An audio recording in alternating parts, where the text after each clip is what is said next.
Most people think building wealth is complicated. They think you need perfect timing, more money, or some inside edge. But after sitting down with property investor Tama Singh, I realized something.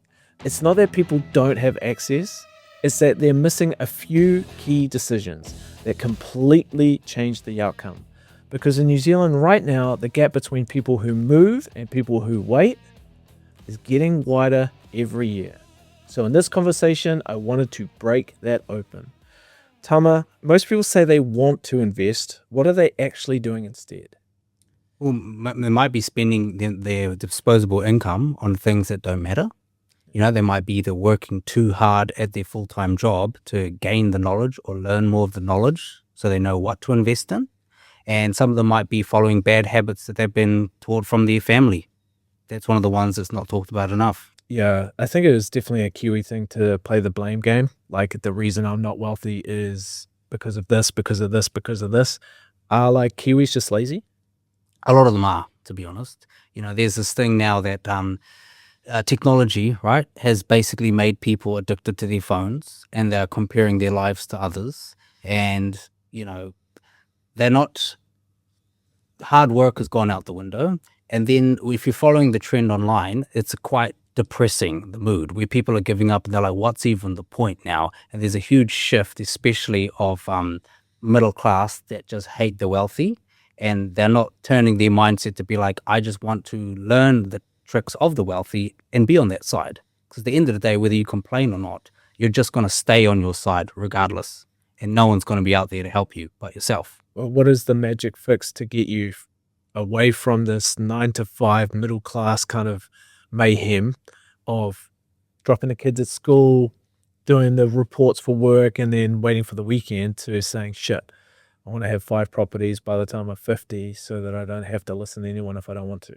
Fair enough, that financial freedom, right? It's basically choosing people that have been there, done that, and try and emulate everything they've done.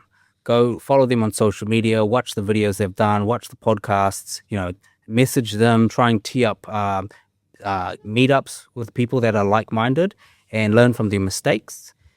That's the best way. It's the same way I learned, right? I just saw someone that has achieved massive wealth in property, or someone that's done massive wealth in business, and you just try and surround yourself with them and learn from them directly. Stop watching Netflix and stuff, watch their podcasts instead. Those are the small steps to take immediately. Most people try to start a business from scratch. That's the hardest way to do it. The smarter path is buying an established business. Business Apprentice shows you how that actually works. Business Apprentice NZ, the practical path into business ownership. Yeah, well, you did 41 property transactions last year, right? Yes. So how do you teach people to go from they haven't done a property deal, maybe they've got one property or something, to saying, shit, I can do 3 property trades this year and make 30, 40K each trade, and that's going to massively change their life? Where do you start? Yeah, the good way is that realistic expectation, right? You're learning from someone that may have done 41 in 1 year. Doesn't mean at all that you're going to be doing that. They'll be stupid to try. Exactly. So it's breaking down that realistic, like if you can do 2 or 3, yep. And then it's just making the fundamentals of what it takes for that, you know? Are you going to be good at finding the deal? Are you a tradie? If not, then you need to start getting your connections for that types of people. Do you have finances lined up? No, then you might need to look at JV partners. So there's like 5 pillars there for you to do flip successfully, and you just have to work on all of them, like before you start. And to hit that 3 quantity, timing's everything. You know, you have to be decisive. You cannot fuck around. You know, you need to basically have all your ducks lined up, and don't be afraid to ask for help from people that can help you. That's one of the biggest things that I did. You know, at the start, parents that have money, friends that have money, people in the space, because people think that they're ashamed to ask for help, and then they just don't end up doing anything. Yeah, I mean, one of the lessons from a former business partner I had, and I'm sure you emulate that, is don't be afraid to pay people that you know for help, even if they make 80% of the profit on the deal, because the next time you do it, you learned how to do it with someone that coached you through it. 100%. Like, compare that to uni, right? Uni's, 30 grand a year? or whatever it is. Even if it's 10 grand a year. Yeah, you know, like if you went out and learned how to do a flip and you did give 80% of the profits away and you pocketed 25 grand, right? Like, where are you getting that type of money and learning that at the same time? Definitely not university. Yeah, Right? and if you've got a partner that's experienced in the deal and they're going to take the majority of the profit, they're also going to make sure you don't fuck it up. Absolutely, because their name is attached to it, right? Well, and their money. And their money, of course. Yeah. So somebody with, say, 20 grand in savings, maybe they're getting closer to 50K. What's the move that they should be making if they haven't got into this game of, because property trading is a value add strategy, right? You're not, there's some arbitrage where you don't do anything in the property, but a lot of the time you're doing work. So you're adding value to the market. You're taking some ugly duckling and turning it into maybe not a swan, but something a bit better, a bit more livable. Assume that somebody has got some handy skills. What are they going to do with 50K to make a difference in their life? 50K, you know, I always say to people, smart movers, if you have 50K to your name, don't use all 50K, right? At least put 5K away for like the worst case scenario, Not right? double or nothing. Yeah, don't do double or nothing, right? But there's a point where it's like you could either be a deal sourcer, right? There are investors out there that lack time. They don't have time to piss us around and call every single agent on Trade Me or make the physical offers. This is something that you might be time rich in. You know, because, you know, you have bugger all money, but you have the time to do all of that. You could do due diligence on certain deals before you send it to an investor, which saves them so much time. I've done this for people where the deal never transpired, but they've done this for me like 8 times in a row, and I just pay them $1,000 just cause. So I'm like, this is, Because they're putting in the they're putting the time and effort, and soon it's going to hit. And I know I'm paying it forward, right? I don't want them to be negged out and they go somewhere else, because that's very valuable, the amount of time they've saved me, right? Each no brings you closer to a yes, right? So becoming a deal source is a great way. And, you know, if you say you got like, you know, that other 40K left there, there's numerous people out there that can settle on a deal and then they're capped out. They have no more funds for renos. And it could be something like a small cosmetic tidy up, carpets, paint, maybe get it to Healthy Homes that might fit within a 40K budget. So now you and that person could team up to do that, right?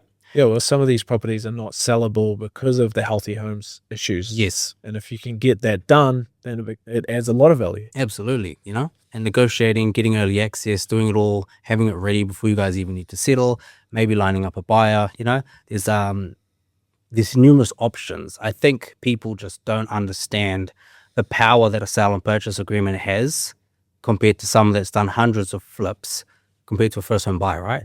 Yeah. It's the same document, but what you write in the further terms, people have no idea how powerful that can be. If you're serious about owning a business, stop guessing how it works. Business Apprentice teaches the practical side of business investment and acquisition. Real numbers, real deals, real ownership. Business Apprentice NZ, applications now open. And without a sale and purchase agreement, it's just an idea. Absolutely. And getting yourself to something that can be financed or spoken to another potential investor about is, when I'm talking to people and they're saying, oh, I need 100 grand or 500 grand for this property, the first question is always, do you have it under contract? Absolutely, yeah. Yeah, because it's like there's snakes out there. New Zealand is so small that, you know, when I teach people at seminars, they could be full deal sources, right? You teach them the same strategies that they can go out into major cities and get the best types of deals on market under contract, or at least be competing against each other. That's just how small New Zealand is, right? And are you finding that most of the best opportunities are listings that have been sitting idle for a long time, and these sellers get kind of fatigued and they're willing to let go of a property at a lower rate? Or is it mostly the new listings getting snapped up because the seller doesn't realize the value? A bit of both, really. That's a good one, because, you know, there's never a listing, very rarely, that screams out like, I can make you 100 grand or I can make you a lot of money, right? Obviously, agents got to be very careful how they market the properties. Yeah. But it's not about finding a deal online. That is creating a deal online, right? Any deal on Trade Me can literally be a deal if you're dealing with a delusion, like a crazy vendor that just says, you know what, I'll just sell this to you for half price. I'm in the mood. So every deal could be if you actually did that, right?